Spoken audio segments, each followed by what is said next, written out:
$1 billion is such a ridiculous amount of money that our tiny brains can't really comprehend just how much money it is. It's hard to imagine how people become billionaires, but even stranger is how some billionaires lose it all. Vijay Mallya has sometimes been called the Indian Richard Branson. He turned his family brewing business into a massive conglomerate, and he also made money in chemicals, fertilizer, and an airline. But he also played as hard as he worked. His birthday celebrations included performances from stars like Enrique Iglesias and Lionel Richie. He even bought a stake in a Formula One racing team. Meanwhile, his company was having problems paying its staff. Mallya's airline owed employees back pay plus more than $1 billion in loans. In 2015, the authorities raided his homes and offices, so he fled India for Britain in 2016. But he wasn't out of the reach of the law, as he managed to get arrested twice in 2017 for defaulting on his loans and money laundering.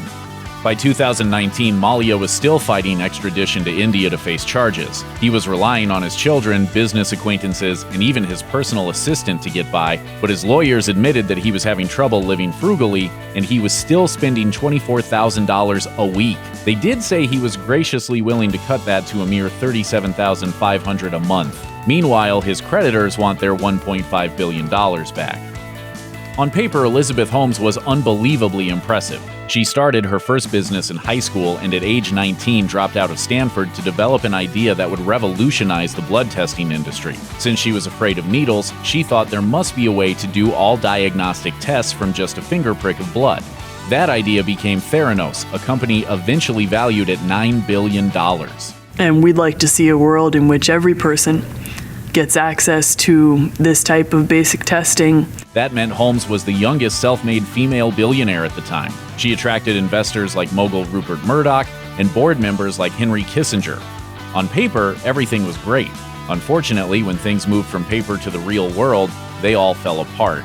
Theranos was basically one big scam. None of the cutting-edge technology Holmes trumpeted actually worked. Former employees reported a culture of secrecy and fear that let the con go on too long. Now there's an HBO documentary and a best-selling book covering how Holmes pulled it off. That kind of chicanery gets you in big trouble. Holmes was booted from Theranos, which eventually closed completely. She was indicted on 11 counts of fraud and faces 20 years in prison. Her net worth plummeted to zero. However, she reportedly married a hotel heir in secret, so maybe she'll land on her feet financially after all. Brazilian entrepreneur Ike Batista once openly bragged that he was going to become the richest person in the world. This wasn't a completely crazy goal since he was already the 8th richest person and worth $35 billion. But then things went very south very quickly. This oil and mining tycoon was a cheerleader for his home country, particularly Rio de Janeiro. He donated cars to the police, renovated a famous hotel, and helped clean up an important lake before the 2016 Summer Olympics. But then Batista managed to lose his fortune in a single year. First, his oil company filed for bankruptcy in 2013. Then the Brazilian economy tanked in 2014. But the final nail in the coffin came in January 2017 when he was caught up in a wide-ranging corruption scandal with hundreds of business people and Brazilian government officials charged.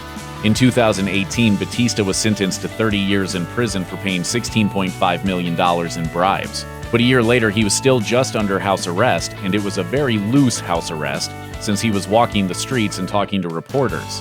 But that didn't mean things were looking up for him. In 2019, he was fined $134 million for insider trading and banned from running a public company for 7 years. Bernie Madoff is now famous for running the largest Ponzi scheme of all time, but for a while he was known as one of the most brilliant men on Wall Street. After graduating from college in 1960, he founded his investment firm with $5,000 he saved from working as a lifeguard. It wasn't until the 1980s that his company turned into a Ponzi scheme. People invested with Madoff because he promised them amazing returns on their money, which he then paid using money from newer investors. Then the newer investors were paid with the investments of even newer people. Madoff stood out from other companies thanks to his exclusivity. You had to ask to invest with him, and he wouldn't necessarily say yes. This was catnip for the rich and powerful. Being able to invest with Madoff became a mark of prestige for people like Steven Spielberg and Kevin Bacon.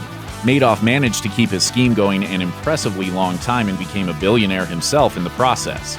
But the 2008 financial crash was too much for his fake business to take. He admitted he'd lost his clients $50 billion and was arrested for securities fraud. In 2009, he was sentenced to 150 years in prison. In 2013, he was earning $40 a month doing prison labor while his victims are still trying to recover their money. And that money's not coming back. That money's never coming back. Poor Allen Stanford. He worked so hard at being a crook, but no one knows who he is because he only ran the second largest Ponzi scheme of all time. Since it was discovered just 2 months after Bernie Madoff's, Stanford didn't get nearly the notoriety he deserved. The native Texan liked to live big. He was listed on the Forbes 400 in 2008 worth around $2.2 billion. Even though he made all this money totally illegally, he had no problem spending it. In just 3 years, he put down $100 million just on aircraft, including helicopters and Learjets. He spent $12 million to make his yacht 6 feet longer. He was even knighted by the Caribbean island of Antigua in 2006. Stanford started his first offshore bank in 1985. Like Madoff, he promised absurd returns on investment. There were rumors about how he did it, and as early as 1997, the SEC knew something was up. A financial expert who toured the bank in 2006 said that it was obviously a Ponzi scheme because the staff and infrastructure were completely inadequate. Everything fell apart in February 2009, and Stanford is now broke and serving a 110-year prison sentence. Icelandic businessman Björgólfur Gudmundsson has had an extremely interesting life. He went from furniture packer and law student to billionaire and philanthropist. In the 1990s, he spent a year in prison for shady bookkeeping. When he got out, he went to Russia to rebuild his fortune, which meant defying the mafia in St. Petersburg. He married his wife after she left her previous husband, George Lincoln Rockwell, the founder of the American Nazi Party, who was later assassinated.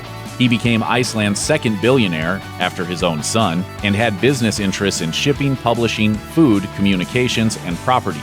He financially supported a symphony, rock stars, and students. A promising soccer player in his youth, he also bought West Ham United FC in 2006. In March 2008, Gudmundsson was worth $1.1 billion.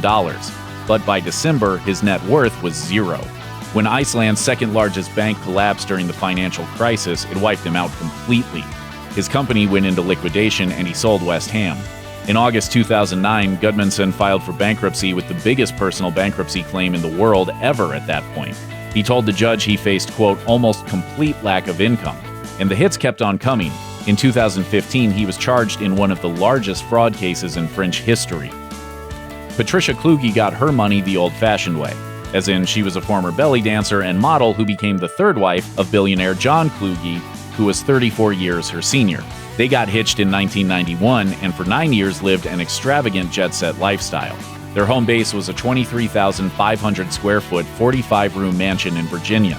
Their guests were expected to wear tweeds, were waited on at dinner by liveried footmen, and were driven around in horse-drawn carriages. In 1990, the gossip rags were fed in a big way when the Kluges divorced. John Kluge was the richest man in the world, and in order to be free of his wife, he gave her a reported $1 billion, the biggest divorce settlement ever at that point. But Patricia majorly overextended herself. In 2010, she started auctioning off everything from jewelry to guns to designer clothing. But it wasn't enough.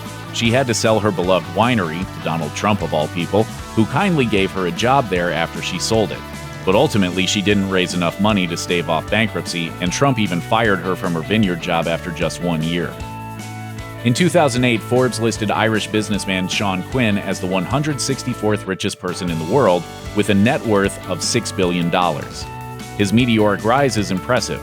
He left school at age 14 and then borrowed £100 to start a business selling gravel. He built that into one of Ireland's most successful companies, getting involved with insurance, concrete, glassmaking, hotels, and a bank with 8,000 employees total. At one point, he was the richest man in Ireland. In November 2011, Quinn declared bankruptcy in the United Kingdom, the biggest bankruptcy case in the country's history. A couple months later, he also declared bankruptcy in Ireland. He claimed that the bank calling his loans had a vendetta against him, but the Irish Banking Resolution Corporation said it was just trying to recover €2 billion the Quinn family owed them. In November 2012, Quinn ended up in jail on 3 contempt of court charges. When he got out 9 weeks later, he told the BBC that prison was tough and he didn't think he deserved it. By 2019, Quinn's fight with the IBRC was still ongoing.